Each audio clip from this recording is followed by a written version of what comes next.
নমস্কার। আমি কিছু আপনাদের সঙ্গে শেয়ার করতে চাই।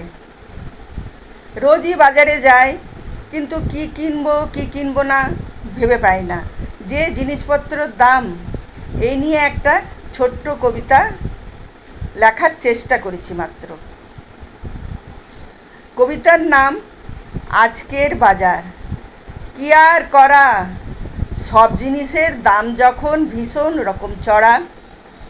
আলু পেঁয়াজ কিনতে গেলে থাকে না আর দম, তার উপরে ওজনে দেয় কম।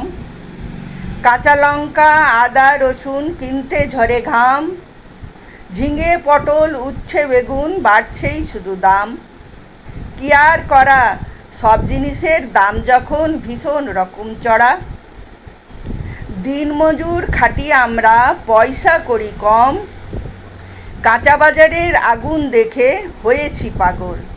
ধন্যবাদ।